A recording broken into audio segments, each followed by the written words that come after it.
إن تمسكتم بهما فلن تضلوا بعدي أبدا كتاب الله وسنتي أو كما قال رسول الله صلى الله عليه وسلم صدق الله العلي العظيم وصدق رسوله النبي الكريم ونحن على ذلك لمن الشاهدين ومن الشاكرين والحمد لله رب العالمين رب اشرح لي صدري ويسر لي أمري واحلل عقدة من لساني يفقهوا قولي سبحانك لا علم لنا إلا ما علمتنا إنك أنت العليم الحكيم. برادران اسلام،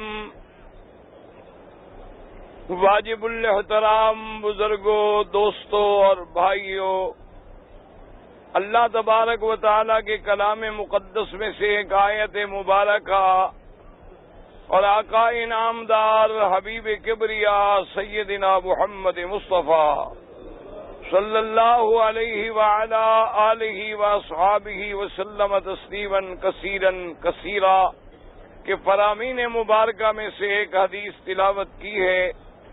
دعا فرمائیں کہ اللہ تبارک و تعالی اس عاجز کو مال اہل صحت عافیت کاملہ دائمہ اور ہر حق بات کہنے کی توفیق عطا فرمائیں.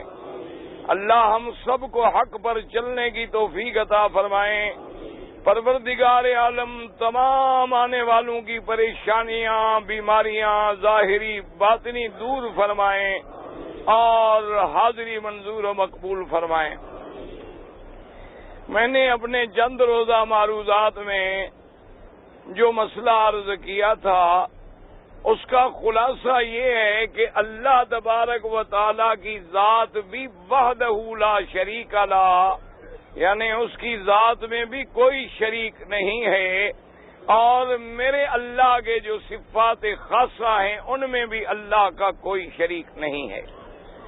اور دوسری بات یہ تھی کہ علم غیب جو ہے یہ میرے اللہ کی صفت ہے، اللہ کی صفت خاصہ ہے.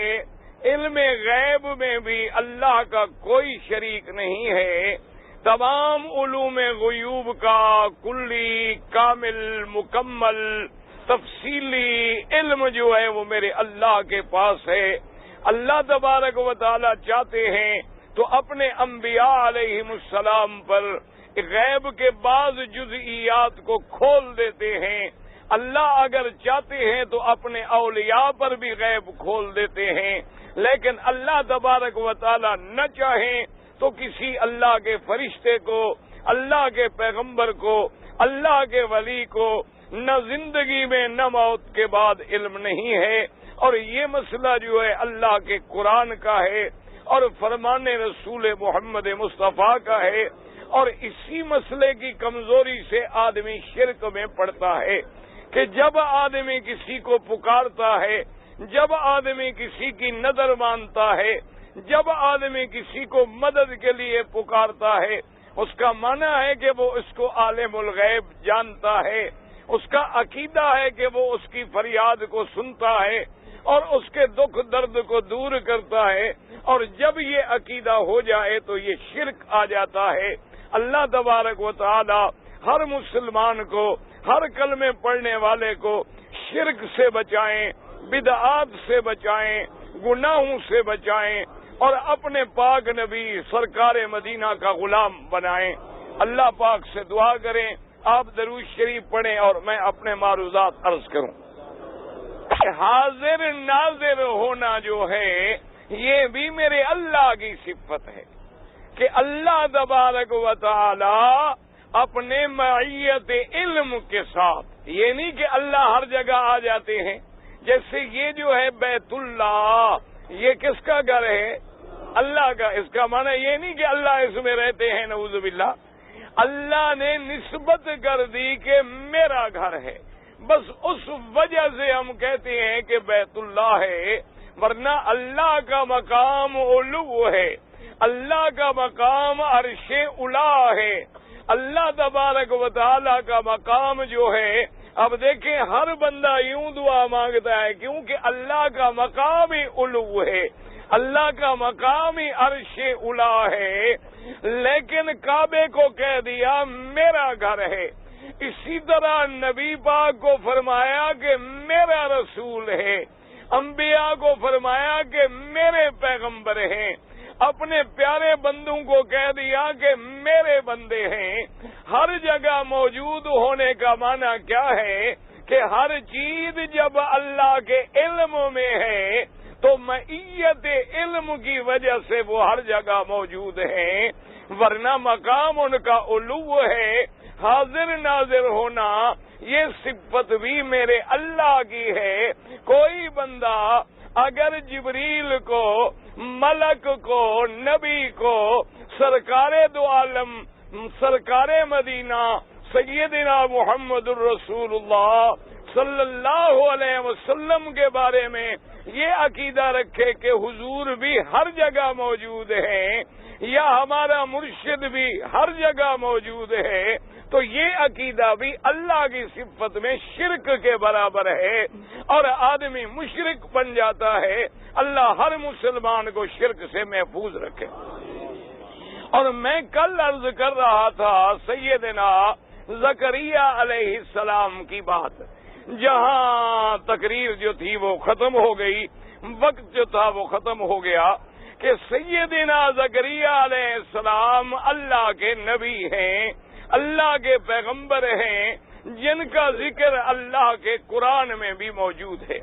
بی بی مریم جو ہیں بڑی شان والی بی بی ہیں، صدیقہ ہیں، جن کے بارے میں پیدائش کے بعد تمام اللہ کے صالح بندے یہ چاہتے تھے کہ ہم پرورش کریں. آخر فیصلہ ہوا کہ بھی جھگڑا نہ کرو، ہر بندے کا نام ایک قلم کانے کی لے لو، اس پہ لکھ دو اور دریا میں ڈال دو. جو قلمیں نیچے بہ جائیں ان کا کوئی حق نہیں ہے، اور جو قلم دریا کے پانی کے رخ پہ اوپر چلی جائے وہ بندہ بی بی مریم کی کفالت کرے. تو اب جب وہ کلمیں لکھی گئی، کلمیں ڈالی گئی، تو اللہ کا فیصلہ یہی تھا کہ حضرت سیدنا زکریا علیہ السلام کی قلم مبارک جو تھی اوپر تیر گئی. اس واقعے کو اللہ نے خود قرآن میں بیان فرمایا ہے. فرمایا وَمَا كُنْتَ لَدَيْهِمْ إِذْ يُلْقُونَ أَقْلَامُهُمْ أَيُّهُمْ يَكْفُلُ مَرْيَمَ. اللہ نے فرمایا میرے مدنی صلی اللہ علیہ وسلم وَمَا كُنْتَ لَدَيْهِمْ، آپ ان کے پاس موجود نہیں تھے جب وہ کلمے ڈال کے قرآن ڈال رہے تھے. آپ وہاں موجود نہیں تھے جب وہ جھگڑ رہے تھے، آپ وہاں موجود نہیں تھے. تو لہذا قرآن کی نص نے فیصلہ کر دیا کہ اللہ کا نبی ہر جگہ موجود اور حاضر نہیں ہوتا ہے. اس لیے قرآن واضح کہتا ہے وَمَا كُنْتَ بِجَانِبِ الطُّورِ. اور جب میں نے طور پہ موسیٰ علیہ السلام سے بات کی تو آپ موجود نہیں تھے. اور فرماتے نحن نقص علیک احسن القصص بما اوحینا الیک ھذا القرآن. اور میرا مدنی میں نے بڑے خوبصورت بہتر قصے، انبیاء کے قصے، حضرت موسیٰ کا قصہ، حضرت زکریا، حضرت عیسیٰ، حضرت آدم، حضرت یوسف کا قصہ آپ پہ وحی کر کے بھیجا ہے، اور جب تک میں نے وحی نہیں کی آپ کو ان کے بارے میں کوئی علم مبارک نہیں تھا۔ اللہ نے قرآن میں واضح فرما دیا۔ اب جب بی بی مریم سب کہہ دو علیہ السلام، بی بی مریم بھی صدیقہ ہیں، سیدنا عیسیٰ علیہ السلام کی اماں ہے، اور یہ شان والی بی بی ہے جس کا نام اللہ نے قرآن میں ذکر کیا ہے، ورنہ سارے قرآن میں اللہ نے میرے مدنی کی کسی بیوی کا نام نہیں لیا، کسی پیغمبر کی بیوی کا نام نہیں لیا، کسی پیغمبر کی ماں کا نام نہیں لیا، اللہ نے صرف عیسیٰ علیہ السلام کی اماں کا نام لیا۔ وجہ کیا تھی کہ عیسیٰ علیہ السلام کے باپ نہیں ہیں، اللہ نے ان کو بغیر باپ کے پیدا کیا، اور علماء نے مسئلہ نکالا ہے کہ سارے قرآن پہ نظر ڈالو، قرآن کا منشا یہ ہے کہ عورت کا نام لے کر بھی نہ پکارا جائے، جیسے اس کے بدن پر پردہ ہے ایسے اس کے نام کا بھی پردہ ہے۔ دعا کر اللہ تبارک و تعالی ہمیں بھی پردے کی توفیق دے۔ سب حضرات درود شریف پڑھ لیں اور اللہ سے دعا بھی کریں، اور جن نے درود پڑھا جلدی جلدی پڑھا ہو وہ بیٹھ جائیں، جن نے نہیں پڑھا وہ کھڑے رہیں، جلدی جلدی جلدی وقت ضائع نہ کریں۔ اب دیکھیں سارا قرآن کھول کے دیکھ، فرمایا وَأَوْحَيْنَا إِلَىٰ أُمِّ مُوسَىٰ، ہم نے موسیٰ کی اماں کی طرف وحی فرمائی، نام نہیں لیا۔ اذ قالت لأختہ، موسیٰ کی اماں نے موسیٰ علیہ السلام کی بہن سے کہا کہ بھائی کو ڈھونڈو، لیکن نام نہیں لیا۔ اللہ نے فرمایا یا نساء النبی، میرے مدنی کی بیبیاں، لیکن نام نہیں لیا۔ یا ایھا النبی قل لازواجک وبناتک ونساء المؤمنین، لیکن نام نہیں لیا۔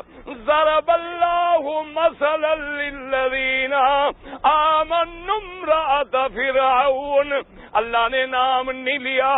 اس سے مسئلہ علماء نے نکالا کہ اپنے گھر میں آدمی اگر عورت کو پکارے، اپنے بچے کی نسبت سے پکارے، یا فلاں کی بیٹی یا فلاں کی والدہ یا کسی اور نسبت سے پکارے، اس کا نام لے کے بھی نہ پکارے تاکہ کوئی غلط آدمی نام یاد کر کے بھی عورت کی عزت پہ حملہ نہ کر سکے۔ تو انگریزوں کی رسم ہے نا جی کہ نام، ہر بات پہ نام۔ اور ایک یاد رکھو، ہمارے ملک میں ایک اسلام کے خلاف ایک بہت بڑی بات ہے کہ عورت کی جب تک شادی نہ ہو تو لکھتے ہیں کہ بنت فلاں، فلاں کی بیٹی۔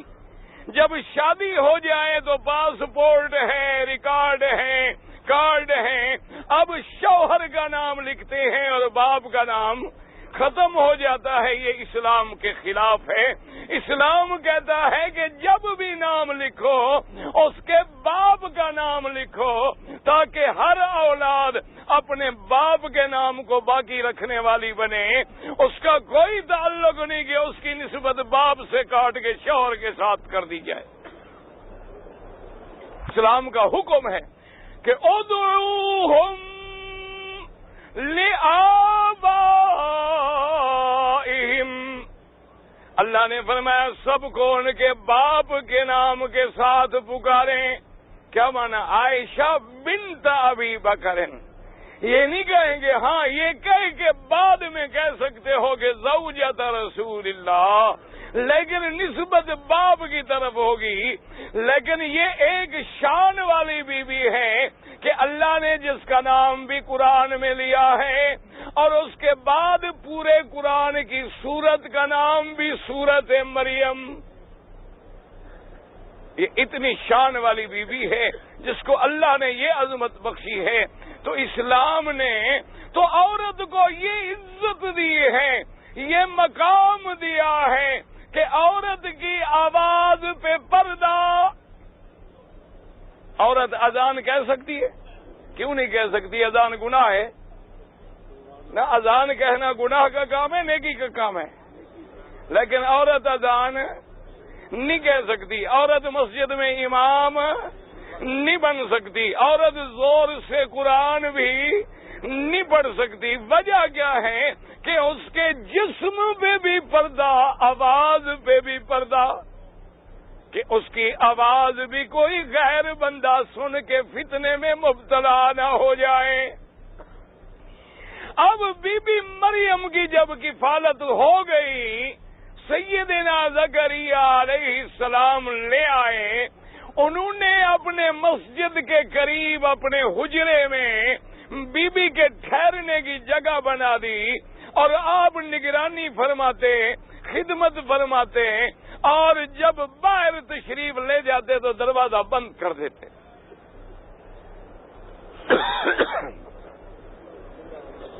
سے ہمیں کیا سبق ملا کہ اگر عورت اکیلی گھر میں ہے تو دروازہ بند ہو، وہ کسی غیر پہ نظر.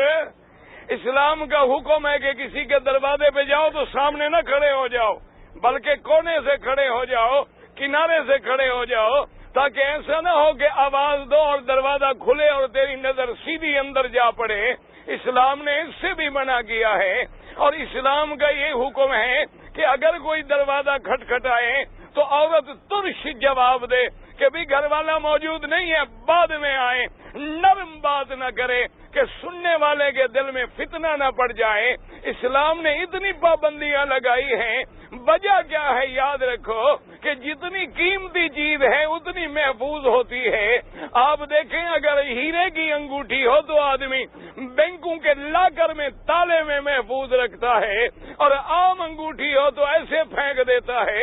اللہ نے عورت کو عزت دی ہے کہ عورت کو پردوں میں رکھا ہے، اور جو جنت میں عورت ہے اس کی بھی صفت بیان کی ہے اللہ نے کہ میرے مومنو جب جنت میں آؤ گے تمہیں ایسی بیویاں ملیں گی جن کو بندہ تو بندہ کبھی جن نے بھی ہاتھ نہیں لگایا. لیکن اب اگر عورت خود اوپن ایئر تھیٹر بن جائے تو اس کا کوئی کیا کرے؟ اب اگر عورت ہر اشتہار میں نظر آئے، اخباریں پڑھو تو عورت، رسالے پڑھو تو عورت، سگریٹ بیچو تو عورت، ٹی وی کھولو تو عورت، ریڈیو چلاؤ تو عورت، اور جناب حتیٰ کہ ایک نماز تھی وہ بھی اب نہیں پڑھنے دیتی، پیچھے مرد ہیں اور آگے عورت. انا للہ و انا الیہ راجعون. اور کیا کہہ سکتے ہیں؟ بی بی عائشہ صدیقہ فرماتی تھی کہ اگر میرے نبی نے ہمارے زمانے کی عورتوں کو دیکھ لیا ہوتا تو حکم دے دیتے کہ ان کو مسجد میں نہ جانے دو. بی بی عائشہ تو اپنے دور کو رو رہی ہے. آج 1400 سال کے بعد اگر ہماری عورتوں کو بی بی عائشہ دیکھتی تو خدا جانے کیا فیصلہ کرتی.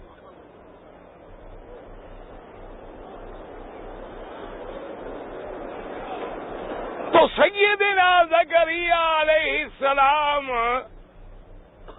دروازہ بند کر کے تشریف لے جاتے ہیں. ایک دن واپس آئے، آگے تالا کھولا، دروازہ کھولا، اندر تشریف لے گئے تو کیا دیکھتے ہیں کہ بی بی تو چھوٹی تھی، بیٹھی ہوئی ہیں، اور آپ کے ساتھ بڑے عجیب قسم کے پھل پڑے ہوئے ہیں، فروٹ پڑے ہوئے ہیں، اور ایسے ایسے پھل موجود ہیں جن کی موسم بھی کوئی نہیں. یعنی آم موجود ہے، آم کا موسم نہیں، سیب موجود ہے، سیب کا موسم نہیں، انگور موجود ہے، انگور کا موسم نہیں. حضرت زکریا نے جب دیکھا تو حیران ہو گئے. اللہ نے قرآن مقدس میں ذکر فرمایا، کلما دخل علیہا زکریا المحراب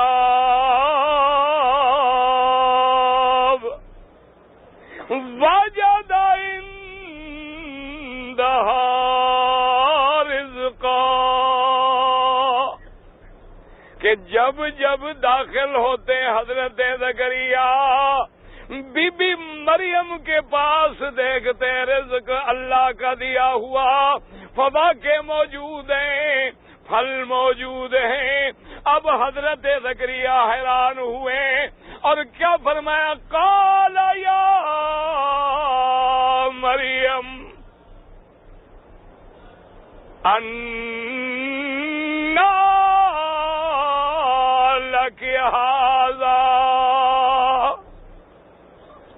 حضرت زکریا نے فرمایا کہ بی بی مریم، یہ پھل، یہ رزق اللہ کا تمہارے پاس کیسے پہنچا؟ تو پہلے تو مسئلہ سمجھ لو، اگر حضرت زکریا عالم الغیب ہوتے، علم غیب ذاتی ہوتا یا عطائی ہوتا تو پھر پوچھنے کی ضرورت نہ، پھر حضرت پوچھ دے، ان کو تو پتا ہوتا بھی کہاں سے آیا، لیکن پوچھا کیوں کہ علم غیب نہیں جانتے تھے۔ علم غیب کس کی صفت ہے؟ ورنہ اللہ کا نبی ایک بچی سے سوال کرتے، ایک بچی سے، چھوٹی سی بچی سے۔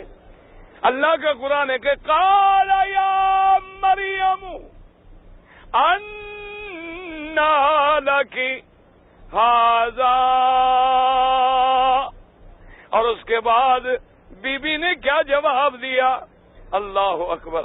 بی بی نے کیا فرمایا کہ زکریا علیہ السلام، کمال ہے تم نبی ہو اور میں ولیہ ہوں، میں جو چاہوں جب چاہوں جہاں سے چاہوں دے دوں، لیکن بی بی کیا کہتی ہے؟ قالت ہوا من عند اللہ۔ بی بی نے کیا کہا؟ کس نے دیا ہے؟ کس نے دیا ہے؟ ہاں جی، اللہ تبارک و تعالیٰ نے۔ اور آگے اچھا، اتنی بات تو کافی تھی نا۔ حضرت نے کیا پوچھا تھا کہ یہ کہاں سے آئے؟ بی بی نے کیا جواب دیا؟ اللہ نے دیا۔ بات ختم ہو گئی نا، جواب تو کافی ہے، لیکن بی بی نے مسئلہ بھی ساتھ سمجھا دیا۔ ان اللہ یرزق من یشاء بغیر حساب، کہ اللہ رزق دیتے ہیں جس کو چاہیں بغیر حساب۔ دعا مانگ اللہ ہمیں بھی بغیر حساب کے عطا فرما دے، اللہ جنت بھی بغیر حساب کے عطا فرما دے۔ حدیث سے مبارک ہے، میرے مدنی پہ درود پڑھے، میں حدیث عرض کروں صلی اللہ علیہ وسلم۔ مدینے جاؤ تو راستے میں مکے سے لے کر مدینے تک درود پڑھو اور ادب سے جانا۔ اللہ اپنے گستاخوں کو تو معاف کر دیتا ہے، لیکن محبوب کے گستاخوں کو معاف نہیں کرتا۔ ہاں ہاں، مدینہ ایسے نہ سمجھنا کہ بس ایک شہر ہے، یہ نہ سوچنا کہ بس میں جناب جیسے کوئی ایک شہر سے دوسرے شہر جا رہا ہوں، نہ، یہ اگر مکہ ہے وہ مدینہ منورہ ہے، اور امام مالک تو کہتے ہیں مدینہ مکے سے بھی افضل ہے۔ امام مالک سے پوچھا گیا کیوں؟ فرمایا ہر شہر تلوار سے فتح ہوا، مدینہ محمد کے پیار سے فتح ہوا صلی اللہ علیہ وسلم۔ مسلمانوں، جب نبی کا نام آئے مجھے کہنا پڑے کہ درود پڑھو، اور قوم بھی کیا کرے، انگوٹھے چومنے کی مار پڑی ہوئی ہے، قوم کو درود پڑھنا تو آتا ہی نہیں نا۔ قوم کدھر جائے؟ مولویوں نے برباد کر دیا قوم کو۔ دعا کر اللہ مولوی اور پیر ٹھیک کر دے۔ جب تک یہ انجن ٹھیک نہیں ہوں گے پٹڑی پہ ڈبے نہیں چلیں گے۔ کسی نے عرس کے نام پہ لوٹا ہے، کسی نے چہلم کے نام پہ لوٹا، کسی نے محرم کے نام پہ لوٹا، کسی نے حضرت حسین کے تعزیے کا دھوکہ دیا، کسی نے محمد مدنی کی محبت کا دھوکہ دیا ہے، دین سے لوگوں کو ہٹا ڈالا ہے۔ خدا کی قسم ہے، اللہ کا کعبہ میرے سامنے ہے، ساری زندگی عبادت کرتے رہو، جب تک اس پہ میرے مدنی کی مہر نہ ہوگی اللہ منہ پہ مار دیں گے۔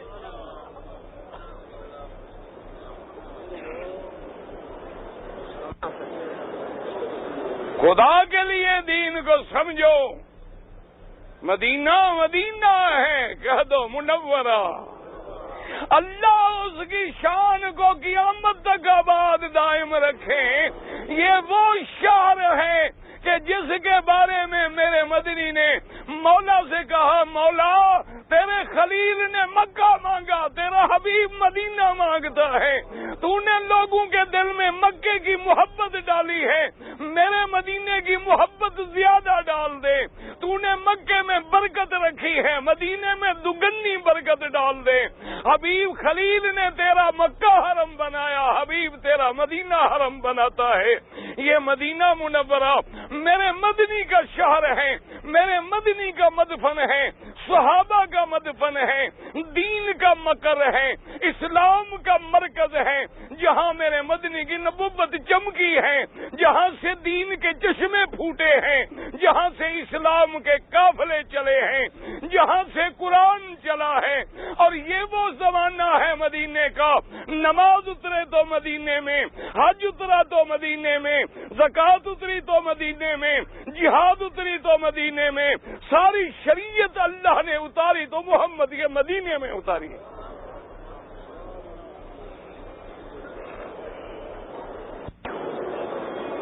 صلی اللہ علیہ وسلم۔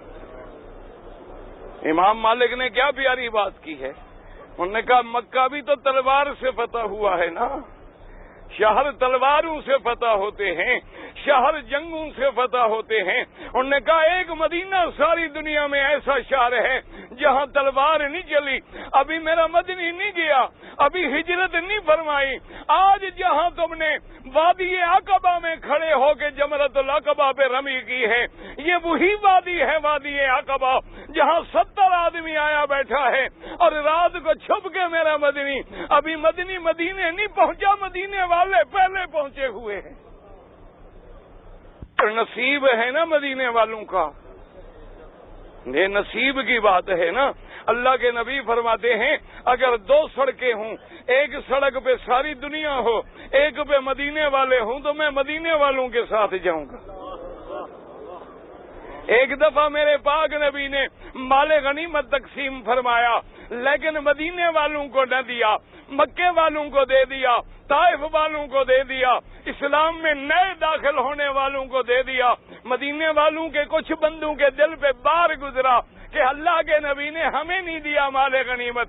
حضور نے فرمایا مدینے والوں، لوگ مال لے کے جائیں تو محمد لے کے جاؤ، بتاؤ سودا کس کا سستا ہے؟ صلی اللہ علیہ وسلم۔ تاکہ بندو ہمیں اللہ معاف کرے۔ الحمدللہ دل میں کوئی عداوت نہیں، جو انگوٹھے چومتے ہیں ہمیں کیا جھگڑا ہے، ہمیں صرف یہ کہنا ہے کہ خدا کے لیے ایک ایسی بات کو جس کا قرآن میں ذکر نہیں، حدیث میں ذکر نہیں، 1,00,000 صحابہ میں ذکر نہیں، اہل بیت میں ذکر نہیں، جس کا عمل اہل بیت میں نہیں، صحابہ میں نہیں، تم اپنے عقل سے محبت کے طریقے نہ نکالو۔ خدا کے لیے تم بھی محمد مدنی کی سنت پہ آ جاؤ۔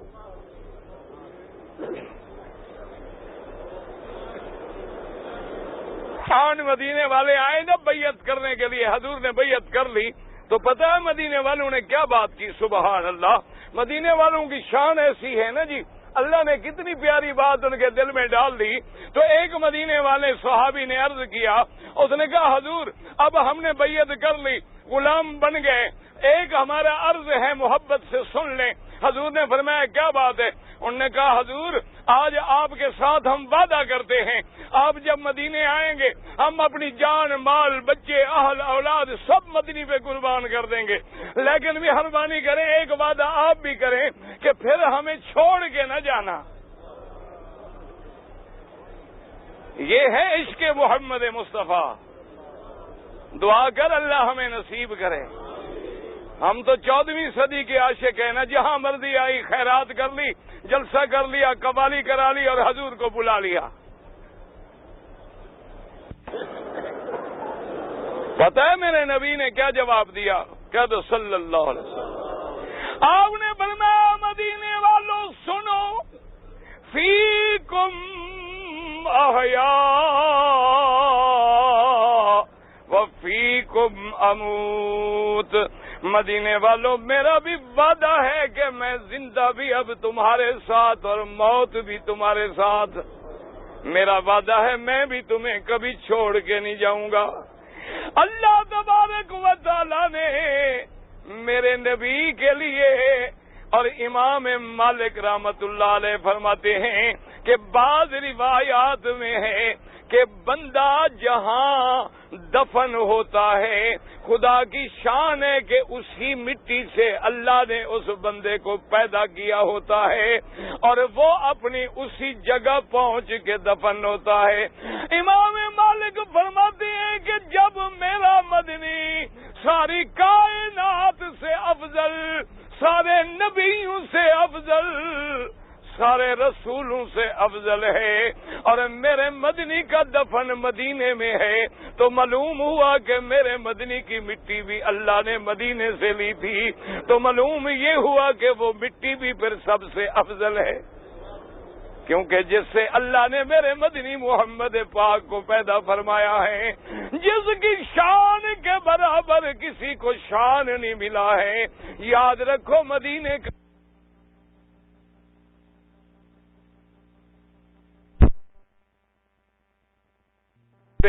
اللہ مجھے بھی نصیب کر دے.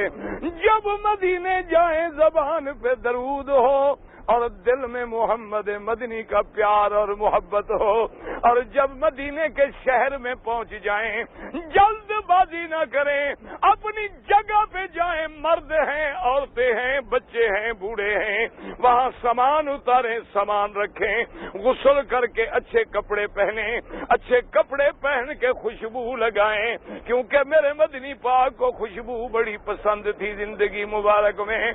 اور مدینے کی مسجد میں داخل ہو کر پہلے 2 رکعت تحیت المسجد پڑھیں, کیونکہ اللہ کا حق نبی کے حق پہ مقدم ہے, اور پھر درود پڑھتے ہوئے ایسے ادب سے چلیں کہ علماء نے لکھا ہے, محدثین نے لکھا ہے کہ پاؤں بھی ادب سے رکھنا, کہیں تیرے پاؤں کی آواز بھی پیدا نہ ہو جائے, کیونکہ وہ شان محمد مصطفیٰ ہے جہاں آواز اونچی کرنے سے بھی تباہی آ جاتی ہے. حکم ہے کہ لا ترفعوا اصواتکم فوق صوت النبی ولا تجهروا له بالقول كجهر بعضكم لبعض ان تحبط اعمالكم وانتم لا تشعرون. اللہ نے فرمایا خبردار کبھی میرے مدنی کی آواز سے اپنی آواز کو اونچا بھی نہ کرنا, کبھی نبی کی مخالفت نہ کرنا, کبھی سنت کی مخالفت نہ کرنا, کبھی حدیث رسول کی مخالفت نہ کرنا, کبھی میرے مدنی کے سامنے اکڑ کے بات بھی نہ کرنا. اگر تو نے انکار کیا اور انکار میں تیری آواز اونچی ہو گئی تو یاد رکھ میں تیرے سارے عمل برباد کر دوں گا, تیرے حج بھی برباد کر دوں گا, تیری عبادتیں بھی برباد کر دوں گا, تیری نمازیں بھی برباد. انت حبط اعمالکم وانتم لا تشعرون. اللہ تجھے بھی ادب دے, اللہ مجھے بھی ادب دے, اور یاد رکھو جس کے دل میں ادب نہیں ہوگا مدینے کا ادب نہیں ہوگا, مدینے والے کا ادب نہیں ہوگا, صحابہ آل بیت کا ادب نہیں ہوگا، علماء فقہا محدثین کا ادب نہیں ہوگا، بے ادب ہمیشہ اللہ کی رحمت سے محروم ہو جاتے ہیں، اور ادب والے ہمیشہ رحمتیں پا لیتے ہیں۔ عشق کا مقام تو یہ ہے کہ بی بی حضرت سیدنا عمر فرماتے ہیں مجھے پتا چلا کہ اللہ کے نبی نے اپنی بیویوں کو طلاق دے دی ہے، اور میں مسجد نبوی میں آیا، میں نے دیکھا کہ سارے صحابہ رو رہے ہیں۔ میں نے پوچھا کیا بات ہے، کیوں رو رہے ہو؟ انہوں نے کہا حضور نے آج اپنی بیویوں کو طلاق دے دی ہے، حضور کی بیویاں ہماری مائیں ہیں، جب ماؤں کو طلاق مل جائے تو حلالی بیٹے جو ہیں وہ تو روتے ہیں، ان کو دکھ ہوتا ہے۔ حضرت عمر فرماتے ہیں میں نے پوچھا، میں سیدھا بی بی عائشہ کے گھر میں گیا، میں نے جا کے کہا کہ بی بی عائشہ کیا پتا کیا وجہ ہو گئی ہے کہ اللہ کے نبی نے طلاق دے دی؟ بی بی عائشہ غصے میں تھی، انہوں نے کہا عمر یہ ہمارے گھر کا معاملہ ہے، تم دخل نہ دو، تم اپنا کام کرو۔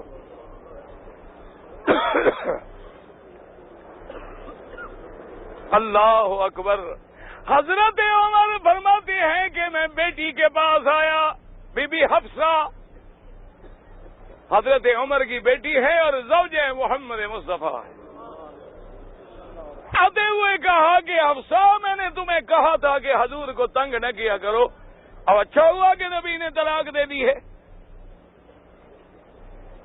آگے بھی تو عمر کی بیٹی تھی نا، اس نے کہا حضرت عمر تم میرے باپ ہو، بس مہربانی کرو، یہ ہمارا شوہر بیوی کا معاملہ ہے، کیوں دخل دیتے ہو تم؟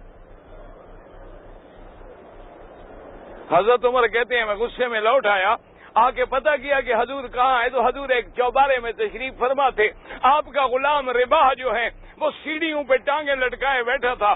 میں نے جا کے کہا کہ رباح حضور کو عرض کرو کہ عمر دروازے پہ کھڑا ہے۔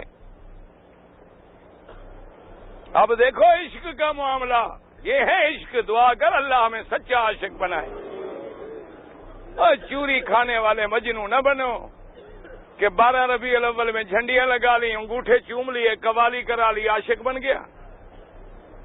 اگر عاشق اتنا آسان تھا تو پھر حضرت بلال کو کانٹوں پہ تڑپنے کی کیا ضرورت تھی؟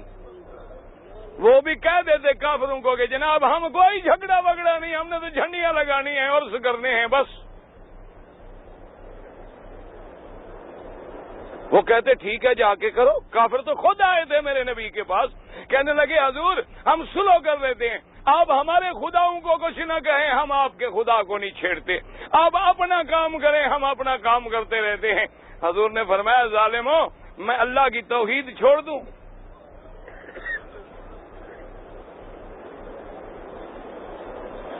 حضرت عمر کو ایک صحابی نے کہا کہ حضرت عمر کو آج اس لیے پریشانی ہے کہ ان کی بیٹی کا مسئلہ ہے، بی بی حفصہ کا۔ پتہ ہے عمر کیا کہتے؟ کہتے واللہ لو امرنی بالضرب ان کی حال ضربت ان کا۔ حضرت عمر کہتے ہیں صحابی کیا کہہ رہے ہو؟ اگر خدا کی قسم مجھے محمد حکم دے تو میں بیٹی کی گردن کاٹ کے رکھ دوں۔ کہتا ہے مجھے بیٹی کی بات کرتے ہو؟ میری ساری بیٹیاں محمد مدنی پہ قربان ہو جائیں۔ کہتا ہے کیا بات کر رہے، خدا کی قسم ہے آج اگر میرا نبی حکم دے کہ میں حفصہ سے ناراض ہوں یا تیری بیٹی نے زیادتی کی ہے اور تو اس کی گردن اڑا دے، خدا کی قسم ہے میں گردن کاٹ کے محمد کے قدموں میں ڈال دوں گا۔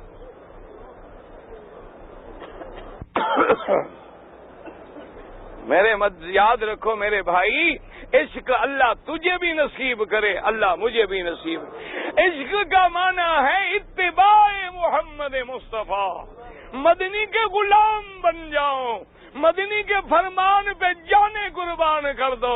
ایک طرف چاند جیسی بیوی ہے وہ کہتی ہے داڑھی نہ رکھو، ایک طرف محمد کا فرمان ہے بیوی چھوڑ دو لیکن محمد کا فرمان نہ چھوڑو۔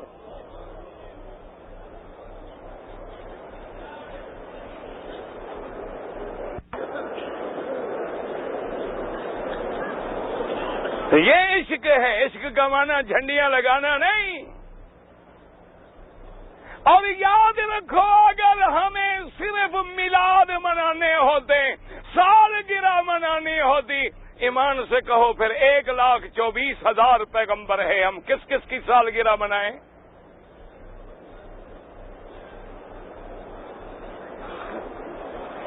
اسلام کا فلسفہ سمجھو.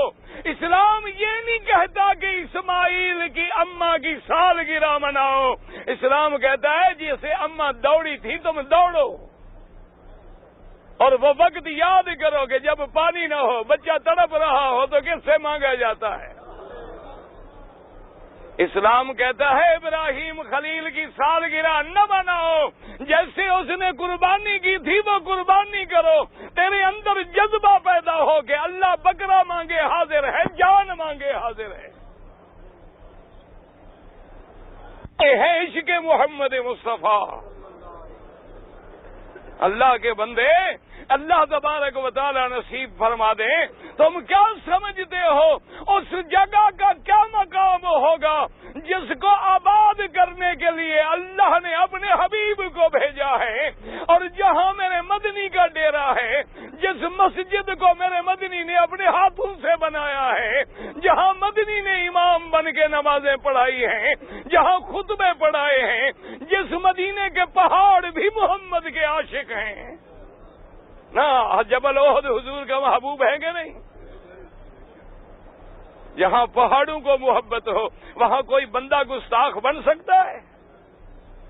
ہمارا تو ایمان ہے مدینے کی توہین والا بندہ مسلمان بھی نہیں رہتا. لیکن عشق کا معنی کیا ہے؟ اتباع ہے. حضرت نانوتوی رحمت اللہ علیہ کی خدمت میں جو آدمی کبھی جاتے حاجی مدینے سے کھجوریں لے جاتے تو اپنے طالبوں کو کھجوریں دیتے. فرماتے بھی کھجور کھا لو، گٹھلی نہ پھینکنا، میرے محبوب کے شہر کی گٹھلی ہے. تمہارا عشق کیا ہے جناب؟ مدینے میں داڑھی بھی پاؤں کے نیچے، کھجوریں بھی پاؤں کے نیچے. ہیں عاشق ماشاءاللہ. اس سے پوچھو کہتا ہے جی سبحان اللہ، کملی والے تھے جان قربان ہے پر داڑھی نہیں رکھ سکتے، بیوی ناراض ہوتی ہے. نہ داڑھی والوں کی بیویاں بھاگ گئی ہیں، نہ جتنے داڑھی والے ایمان سے کہا ان کی بیویاں نکل گئی گھر سے. تمہاری بیوی بھی نہیں بھاگے گی، فکر نہ کرو.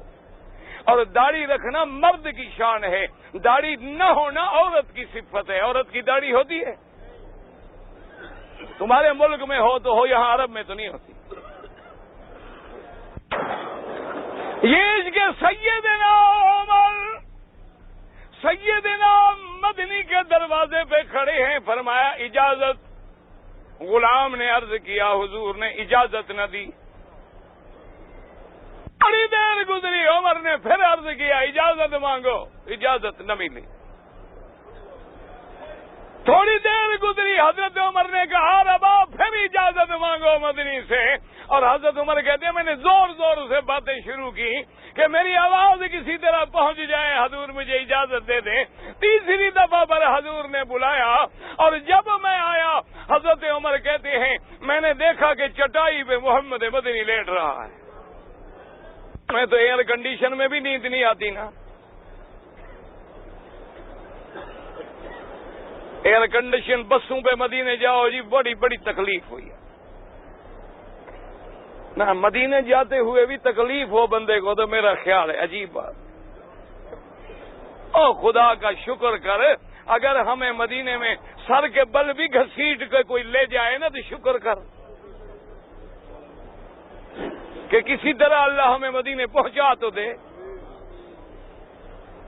لیکن دل میں محبت ہو نا جی. اللہ اکبر. ایک بادشاہ آئے تھے جنہوں نے حرم مدینہ بنایا. پتہ ہے انہوں نے کیا وصیت کی؟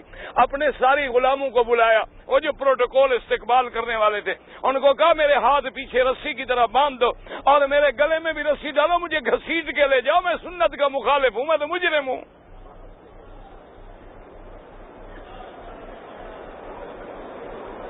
مدینے تیسری دفعہ جب اجازت ملی تو حضرت عمر فرماتے ہیں حضور چار پائی بھی نہیں ہے، بستر بھی نہیں ہے، فرشی پہ لیٹے ہوئے ہیں. اور بدن مبارک پہ پرچھی کے داغ ہیں، ایک مشکیزہ لٹکی ہوئی ہے، ایک چمڑا پڑا ہوا ہے۔ میں نے دیکھا تو میں رو پڑا، میں نے کہا کہ یا رسول اللہ، کیسر و کسریٰ کے بادشاہوں کے دربار دیکھیں اور آپ کے دربار میں یہ عالم ہے۔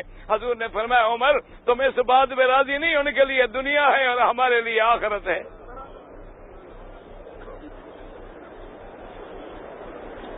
اور اس کے بعد حضرت عمر نے ادب سے پوچھا، کہنے لگا حل طلقت نساءک یا رسول اللہ، حضور آپ نے بیویوں کو طلاق دے دیا؟ اس نے فرمایا ما طلقت، میں نے تو کوئی طلاق نہیں دی، میں نے قسم کھائی ہے کہ 1 مہینہ بیویوں کے پاس نہیں جاؤں گا، یہ ایلا ہے، یہ طلاق نہیں ہوتی، میں نے طلاق نہیں دی ہے۔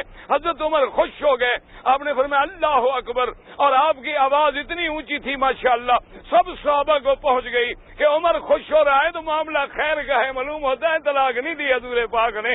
اور اس کے بعد حضرت عمر کہتے ہیں میں نے کہا کہ حضور چونکہ کچھ غم میں ہیں تو کوئی ایسی بات کروں کہ حضور خوش ہو جائیں۔ میں نے کہا حضور عورتوں کا دماغ تو آپ نے خراب کیا ہے۔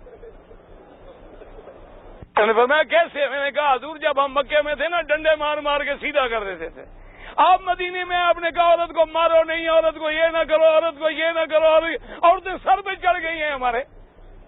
فضا ہے کہ رسول اللہ، حضور مسکرا پڑے، حضور صلی اللہ علیہ وسلم کو ہنسی آ گئی، اور میرا دیکھے میرے نبی نے کیسا جملہ فرمایا ہے، ساری دنیا غور کرے، ایک جملہ یاد کر، حضور نے فرمایا عورت کی صفت ہے کہ کمینہ اس کے سر پہ سوار ہو جاتا ہے اور شریف پر یہ سوار ہو جاتی ہے۔ حضور نے کیا جملہ، ایمان سے کہیں آج یہی حال ہے کہ نہیں؟ آج یہی حال ہے، جتنے گنڈے کمینے عورتیں ایسے تیر کی طرح آگے سیدھی، اور جو بیچارہ نمازی تہجد گزارے اس پر عذاب بنی ہوئی ہے، اس کے لیے شامت اعمال ہے، جب جائے گھر میں ایسے ہے کہ جیسے کوئی ڈی آئی جی وردی میں بیٹھا ہو۔ ہر وقت چہرے پہ 12 بجے شوہر اندر داخل ہوا نہیں اور آگے جناب اسے چپل اٹھایا نہیں۔ انا للہ و انا الیہ، اور اگر وہ گنڈا ہے، بدماش ہے، اس نے مونچھوں پہ ہاتھ رکھا، وہ بھیگی بلی بن گئی۔ میں کہا جناب نیاز مند ہیں، جو کچھ کہو، وہ مارے بھی تو جان قربان ہے۔ اس نے کہا خبردار ٹانگیں توڑ دوں گا۔ حاضر جی گھر بیٹھے۔ حضور نے فرمایا کہ یغلبہن اللئیم، کمینہ ان پہ غالب آ جاتا ہے، وَيَغْلِبُنَ الْكَرِيمَ، اور شریف پر یہ غالب آ جاتی ہے۔ حضور نے فرمایا عمر ہم شریف بنیں گے اور کیا کریں، برداشت کریں گے ان کی بات کو اور کیا کریں۔ سرکار دو عالم جب مدینے جاؤ دعا کر اللہ نصیب کرے۔ ایک کیا کرنا ہے، سارے رستے میں درود پڑھو، عقیدہ رکھو۔ حضور نے فرمایا جب کوئی میرا امتی درود پڑھے تو اللہ درود پہنچائیں گے۔ کون پہنچائے گا؟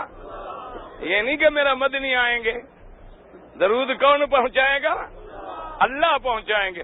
اس لیے امام ابو حنیفہ، پیران پیر عبد القادر جیلانی، امام احمد ابن حنبل، امام شافعی، امام مالک رحمت اللہ علیہم نے لکھا ہے کہ اگر کوئی بندہ نکاح کرے اور کہے کہ ایک گواہ میرا اللہ ہے اور ایک گواہ رسول اللہ ہے تو وہ کافر ہو جاتا ہے۔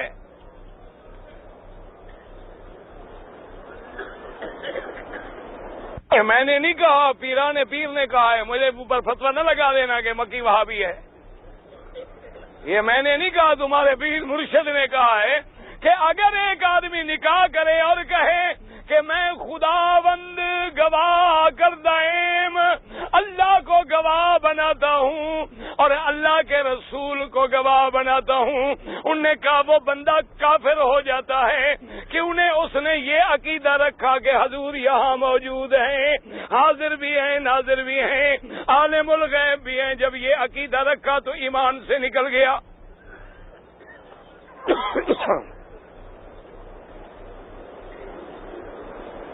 ہمارے ہاں تو مثال بن گئے ہیں، صحیح کیا گواہ شو پیر جانی جان، یعنی سب کچھ جانتے ہیں پیروں کو نہ۔ ایمان سے کہو، ان کو پتا ہو جو ہم نے مرنا ہے یہ مرتے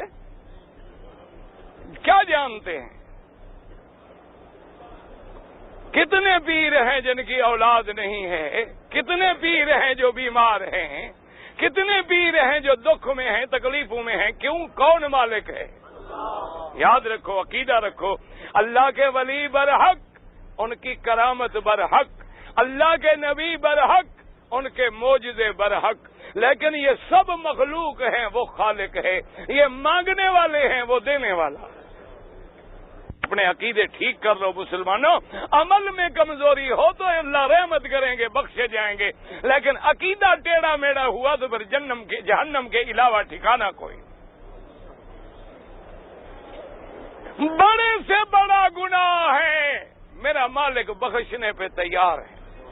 اس نے قرآن میں فیصلہ کر دیا ہے، لا یغفر ان یشرک بہ، پر میں میرا بندہ باغی نہ بن، میرا مشرک نہ بن، باقی تیرے گناہ ریت کے ذرے کے برابر بھی ہوں تو میں بخشنے پہ تیار ہوں۔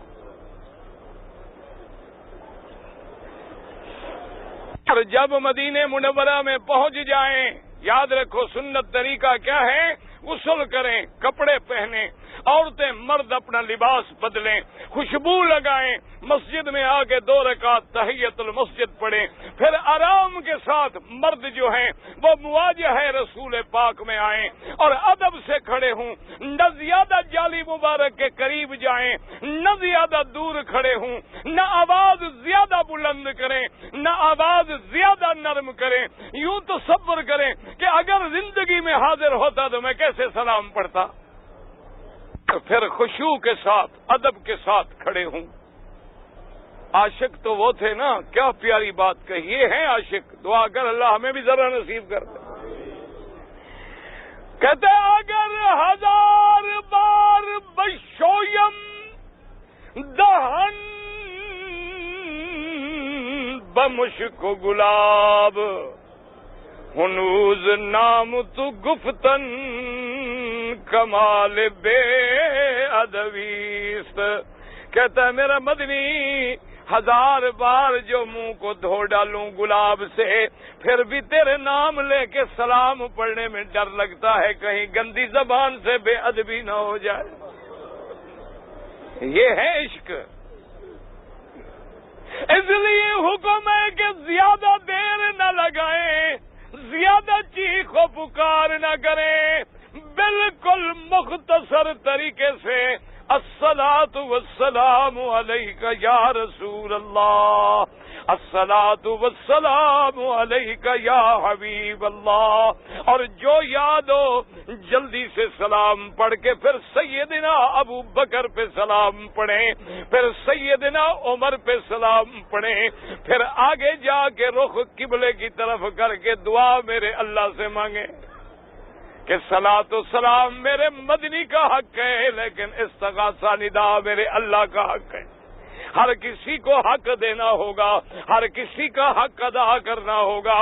اللہ سے دعا مانگ کے جب فارغ ہو جائیں، پھر موقع ملے تو جنت البقیع الغرقد پہ جائیں، جہاں میرے مدنی کی بیویاں دفن ہیں، جہاں سیدنا عثمان دفن ہیں، جہاں بی بی فاطمہ دفن ہیں۔ بی بی فاطمہ کی قبر بھی جنت البقیع میں ہے۔ یہ حضور کے روضے کے ساتھ بی بی کا گھر ہے، یہ قبر نہیں ہے۔ بات کو یاد کر کے سمجھا کریں، اور اللہ موقع دے تو پھر مسجد قباء جائیں اور صبح کی نماز پڑھ کے پیدل جائیں تو سبحان اللہ، پیدل چل کے وہاں جا کے 2 رکعت پڑھیں۔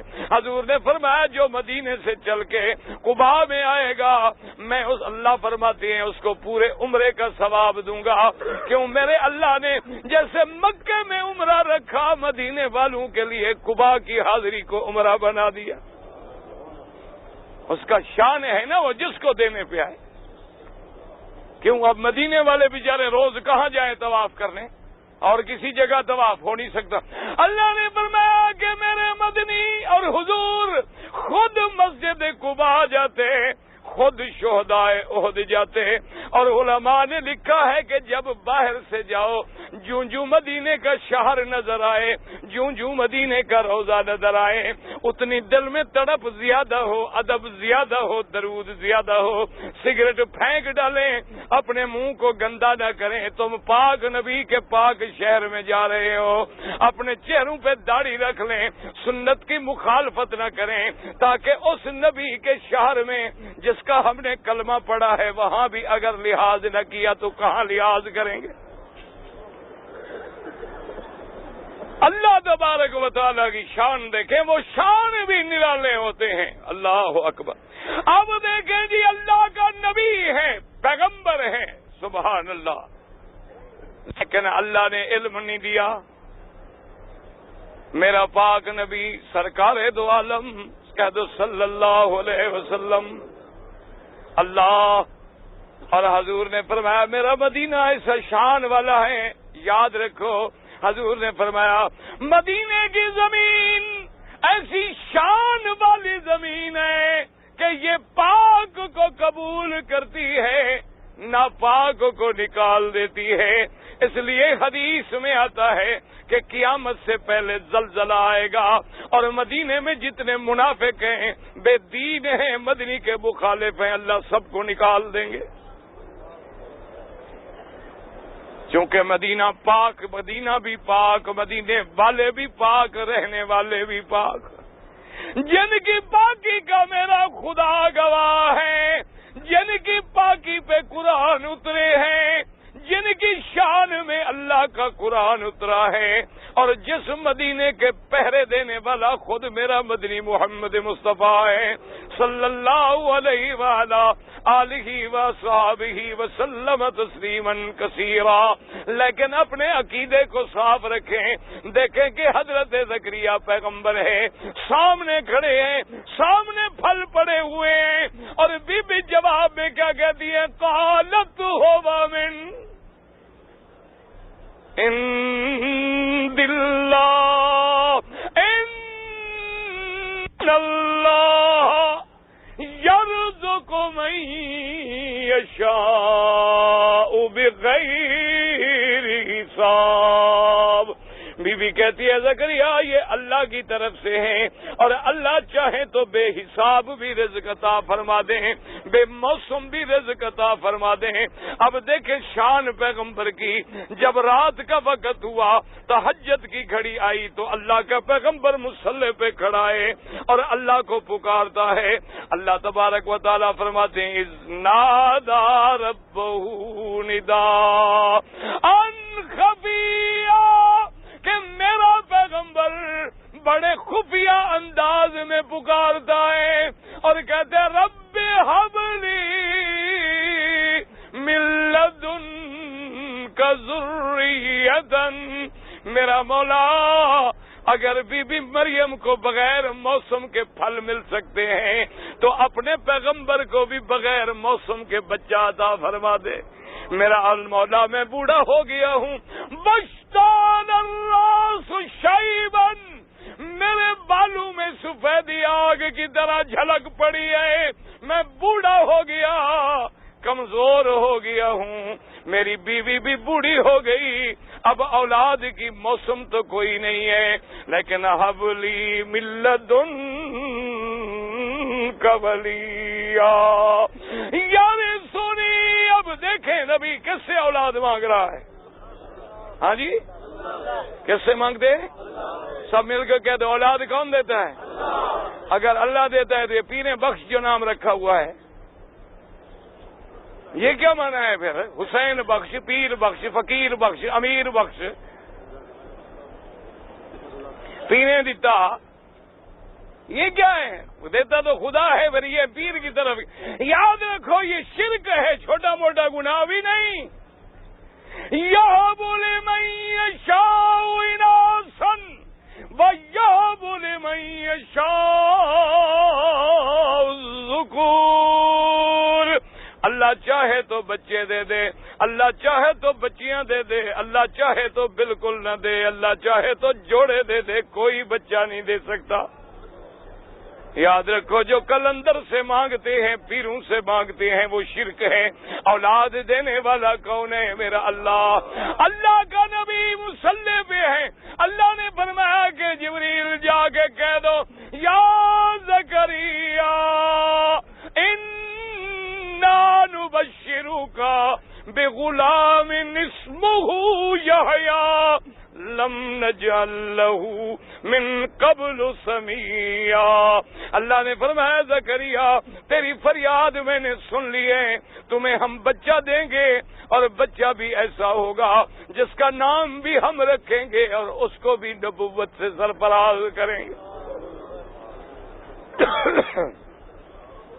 اب دیکھو جی، اللہ کا نبی، اللہ کا قرآن پڑھا کرو، اللہ کا پیغمبر پتہ ہے کیا کہتے؟ جب خبر مل گئی کہ بچہ دیں گے، اب پیغمبر کہتے ہیں مولا رب جعلنی آیا، میرا اللہ مجھے کوئی نشانی بتلا دیں، مجھے کیا پتہ لگے گا کہ بچہ کب ملے گا؟ ایمان سے کہیں جو عالم الغیب ہو وہ بھی نشانیاں ڈھونڈتے ہیں، ابھی علاماتیں پوچھتے ہیں۔ وجہ کیا ہے کہ پیغمبر کو یقین ہے کہ میرا اللہ مجھے بچہ دیں گے، لیکن تفصیل کا پتہ کوئی نہیں، اسی بوڑھی بیوی سے دیں گے، کسی اور بیوی سے دیں گے، مجھے جوان کر دیں گے یا بڑھاپے میں طاقت دے دیں گے، ان تفصیلات کا کوئی پتہ نہیں۔ ساری تفصیل کا علم کس کو ہے؟ میرے اللہ کو ہے، کیونکہ عالم الغیب ہونا کس کی صفت ہے؟ میرے اللہ کی ہے۔ شان سنے میرے مدنی کا، فرمایا قل لا اقول لکم عندی خزائن اللہ ولا اعلم الغیب ولا اقول انی ملک۔ اللہ نے فرمایا میرا مدنی سرکار دو عالم اعلان کر دیں کہ اے لوگوں سن لو، قل لا اقول لکم، میں تم سے ہرگز یہ نہیں کہتا، میں یہ دعویٰ نہیں کرتا کہ اللہ کے خزانے میرے ہاتھ میں ہیں، اور نہ میں دعویٰ کرتا ہوں کہ علم غیب میرے ہاتھ میں ہے، اور نہ میں دعویٰ کرتا ہوں کہ میں نوری فرشتہ ہوں، بلکہ میں اللہ کا پیغمبر ہوں، اللہ کا نبی ہوں۔ جیسے دوسرے مقام پہ فرمایا قل لا املک لنفسی نفعا ولا ضرا الا ما شاء اللہ۔ اللہ نے فرمایا میرا مدنی اعلان کر دو کہ میں تو اپنی ذات کے نفع نقصان کا بھی مالک نہیں۔ کون مالک ہے؟ اور آگے کیا فرماتی ہیں؟ وَلَوْ كُنْتُ أَعْلَمُ الْغَيْبَ لَاسْتَكْثَرْتُ مِنَ الْخَيْرِ وَمَا مَسَّنِيَ السُّوءُ إِنْ أَنَا إِلَّا نَذِيرٌ وَبَشِيرٌ۔ اللہ نے فرمایا میرے مدنی اعلان کر دو۔